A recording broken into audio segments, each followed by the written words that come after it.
I made a video 2 months ago where I expressed that my distrust for drama slop channels was probably higher than most other channels on YouTube.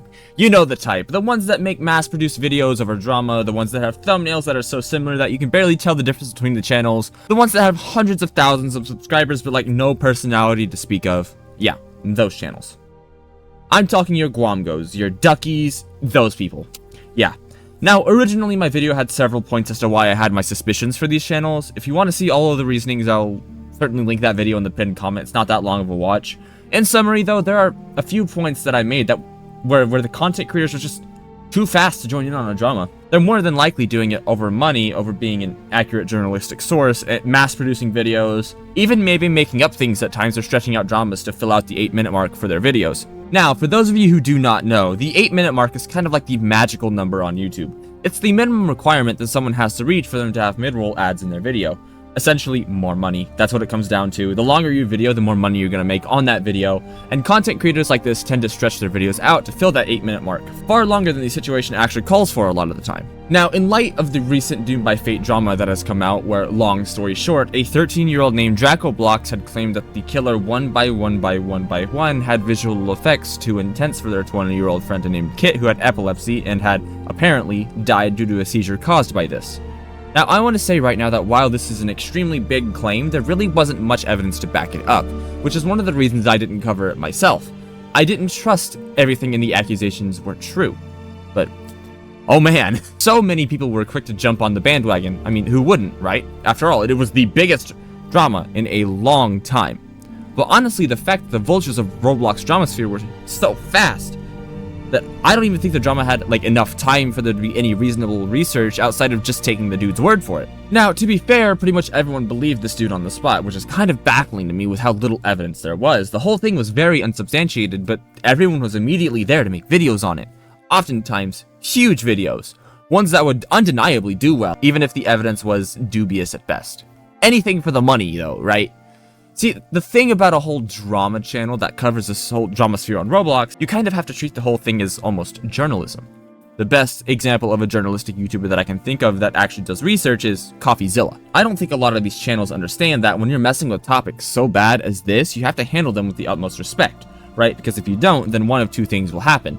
Either people will grow desensitized to the concept that bad things do happen in the world, and people like this will get away more often, or you end up ruining your own reputation because you wanted to make a quick buck. Now, none of this is defending either party in this whole situation, because they both seem to be in the wrong. As far as I understand it, both Blocks and the guy who was on the team were pretty bad in their own rights, but that doesn't excuse the fact that the content creators, like the vultures, were there to pick up the scraps of drama because that's all their channels are known for. Guamgo in particular is really bad about this. Like, he will have a video out the second any drama comes out. He's always like the first one. I have a lot of, not exactly hate, but I have a lot of whatever the word I'm looking for right now against Guamgo. He is the poster child of everything wrong with the commentary on Roblox right now, but that's probably going to be its own video in the future. But it wasn't just him. So many people made videos on this without there being any real evidence that Blocks ever gave, because he didn't give any. So why were people covering things with no evidence? Probably to further their own clout, their money, their views and popularity. There's no other explanation that would satisfy me otherwise, because there simply wasn't enough to make a 10-minute video on it without having to blindly trust some random. In fact, I'm not really a Creekcraft glazer. I don't even particularly like his content. But I do have to commend him for actually digging into this whole thing. Good on him. This isn't even the only drama that the vultures of Roblox Drama Slop YouTube have gotten to this week either.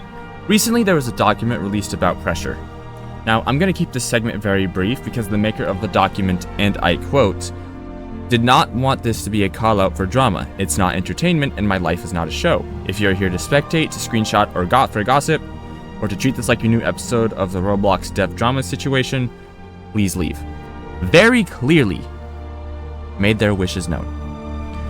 And yet there are people who are making videos on this to profit off of it. They said very clearly that they did not want you to do that. That is not fair to the victim. They made this document to heal, and you are profiting off their trauma. It's become a real problem in the Roblox community, people who hop on the newest hot, drama.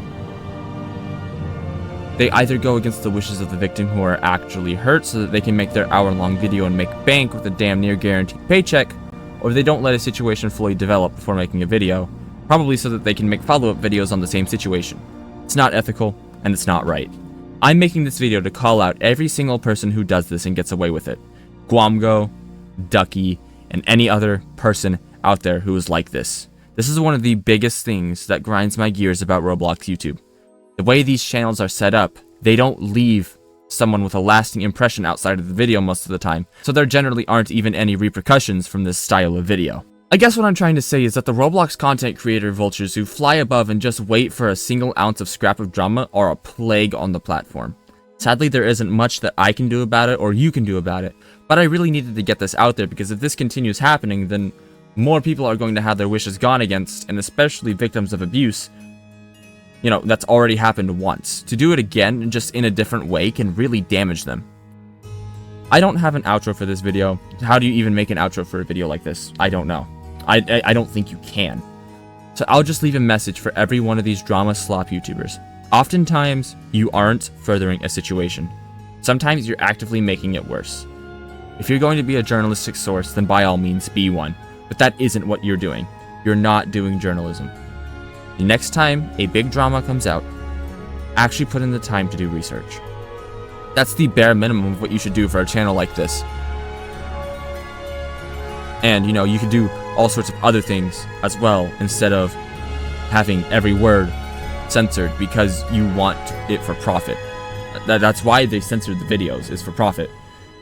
But,